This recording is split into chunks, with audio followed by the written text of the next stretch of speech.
The Return of the Twelves by Pauline Clarke, Chapter 16, The Thoughtful Genii MaxxiI. "That's what it is, Janie," Max said.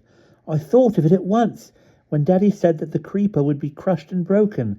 They wouldn't crush it, they're too light.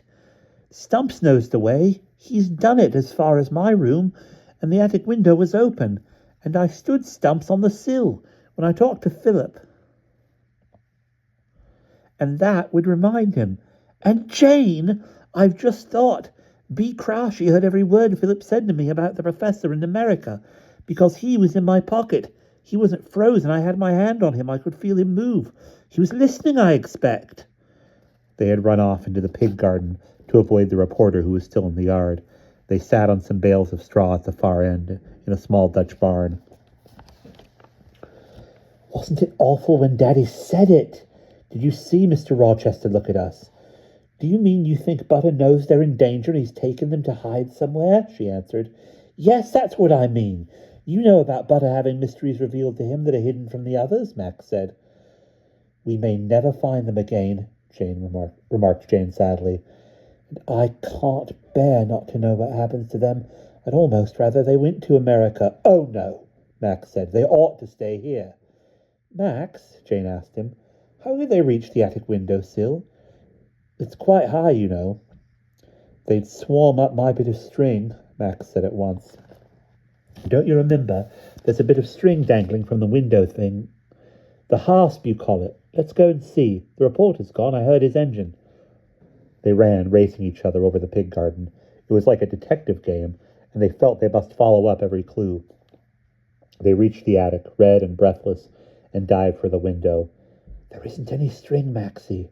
Max puffed and blew. "There jolly well was," he said. "You must have taken it off.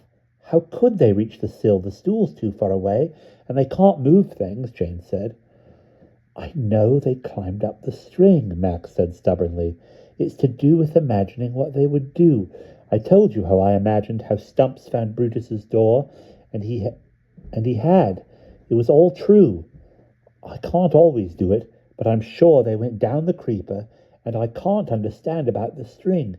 If I think hard tonight, I may be able to see what they did." Jane looked at Max, interested. "It's almost as if what you imagine for them they do, isn't it? It's almost as if you put the ideas into their heads, as if you were kind of God to them. Is that what Genii means, I suppose?" "It was when I wanted Stumps to climb the creeper, because just as I was thinking it, he did it. But this is the other way round, you see, because they've done it. They're gone. I've got to imagine where." They both leaned from the high dormer window and stared into the thick carpet. "You know they could still be hiding in it," Jane said. "I bet they're not. So we should search the pig's place in the garden, Jane." "Yes," she said. "Let's. Come on." She did not argue about the string. Even if Max was wrong about it, she felt as he did that the young men would find a way, and that this was the way they had gone. They searched most thoroughly round the yard and the garden. Max lay on his tummy and, shading his eyes, squinted under both the water butts. A toad's eyes glinted sleepily back at him from one. Jane searched in the garage and the old stable behind a pile of harnesses. They quartered the garden, peering under the overgrown borders and straggling fruit bushes, for the house had stood empty and the garden was neglected, and every minute expecting to see a little group of bright-eyed, trembling 12 staring out in bold fear. Jane was careful not to be too wild and rough, for she could imagine how terrified they would be, and yet how determined to be brave, encouraged by the stout-hearted surgeon, Cheeky. Max agreed. There were all kinds of good places, he said. There was a proper underground palace beneath the laurel bush in the front garden, dry, lofty, and completely hidden. There was a rookery, also overgrown with little caves where 12 young men could easily sit hidden, but they were not doing so. "Let's try the barn where the bales are," Jane suggested. But the only occupant of the barn was Brutus, wedged in a good hole between 2 layers of bales. He yawned and began at once to purr. "I hope they didn't meet Brutus," Max said. "Brutus, where are the 12s?" said Jane. Brutus gave no answer. Near the big farm gate at the front, Max found one of his skates. He at once put it on and used it as a scooter, remembering he had left them there yesterday and wondering where the other was. Mrs. Morley had noticed their search and was puzzled by it. As they came across the yard, not knowing where to look, but far from beaten, she called, "What are you looking for, Maxie? You didn't play with the soldiers in the garden, did you?" Max was thankful for the skate. "Well, I've lost one of my skates," he said. "We thought they might have got into the garden, Mummy," said Jane truthfully. "Only if you put them there," she said. "What do you think has happened?" she went on, regarding her two children suspiciously. "I still think they could have been pinched," Jane mumbled. But Max clattered off on his one skate in order to avoid discussing it. It was too tricky. "Of course, Jane," he said, "they might have gone much further. They may not still be on, they may not be still on the farm at all." "I know, but which direction shall we look?" "We shall have to look in every direction there is if we want to find them. But I tell you what, they won't walk about by day." "No, they'll hide by day and walk by night if they're going anywhere," she agreed. "The further they go, the worse it is to find them," Max said, his eyes large. He felt that it was urgent to catch up with the young men at once. "If only I could imagine what's happened." "Perhaps you can try tonight," suggested Jane. "It must be almost what people do who write stories, don't you think?" "Well, it's what the four Genii did," Max replied. In the afternoon, they tried further afield, almost to the edge of the moors. The heather was an endless hiding place for lizards, mice, grass snakes, or the young men. When Max went to bed, he felt that they might be anywhere amongst the wiry purple forest, and that he might never see them again. But he would never, never forget them. He could imagine them all quite clearly, even their tiny faces, as if he had only to go up to the attic, and there they would all be. And he imagined what a bustle and excitement there must have been in the attic last night when they were preparing to go. He shut his eyes, and he could see Buttercrashy now, holding up his arms to the rest, saying, "Young men, a fearful unknown danger awaits us if we stay here. We are likely to be transported to an entirely different foreign climate, Uprooted from the moorland we know, which was beloved by our first genie, we shall be put into a flying machine, helpless to resist and not touch the ground again, until we have crossed thousands of miles of ocean. It is not that we cannot trust our present genie." Max had put this bit in, for he could not bear Buttercrashy to think he was treacherous. "It is simply that they themselves may be powerless against bigger monsters. Prepare, O young men, arm 12s, for we must flee." "As to arms," remarked the Duke rather cynically, "we have none. We must find them on the way. How are the mighty fallen and the weapons of war perished? Not a bayonet remains." "There is a sack of glittering cannonballs," said Ross, "which if we carry with us, we shall not be entirely defenseless." "Leave that to the ingenious Sneaky," said that character, capering about.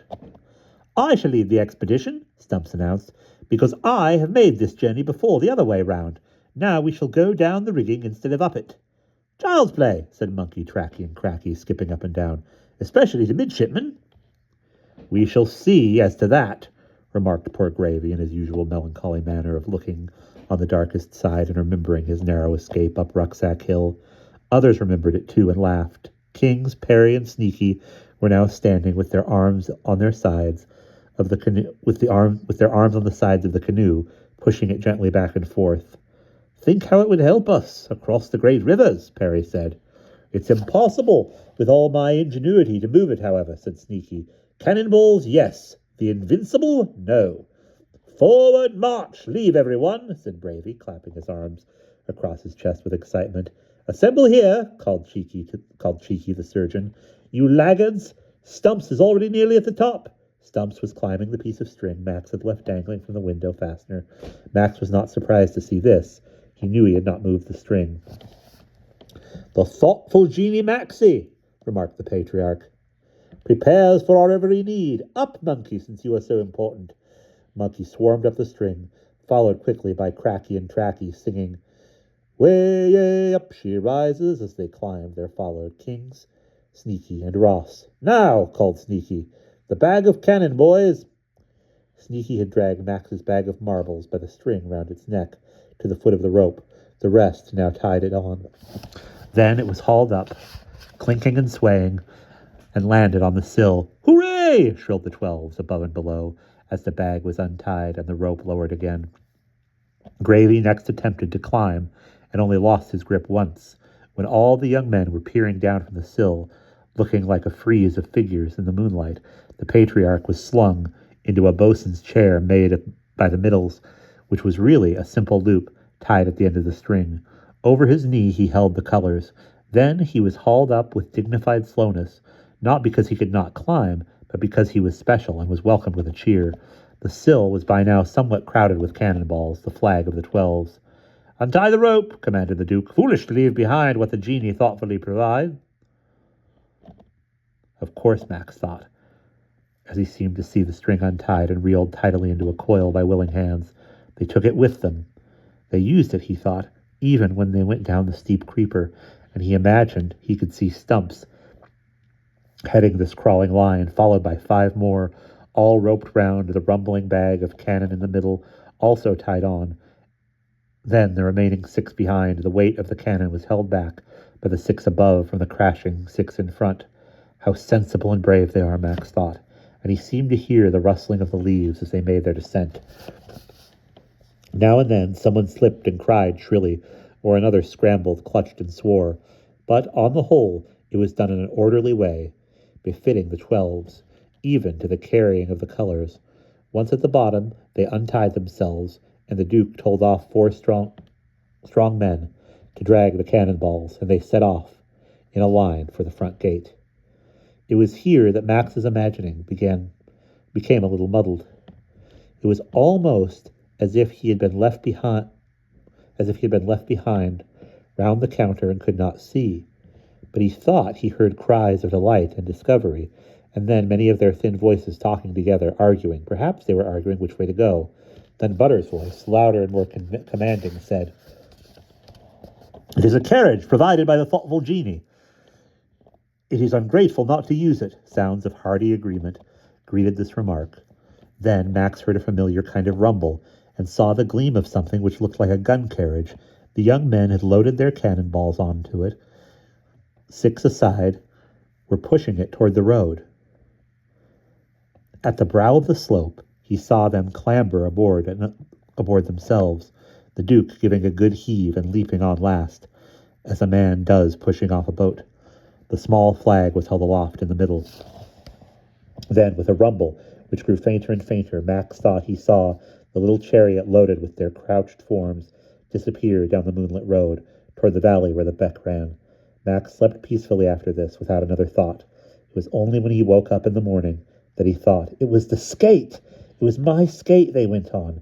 His mind had given him the answer while he slept. And that's the end of chapter 16.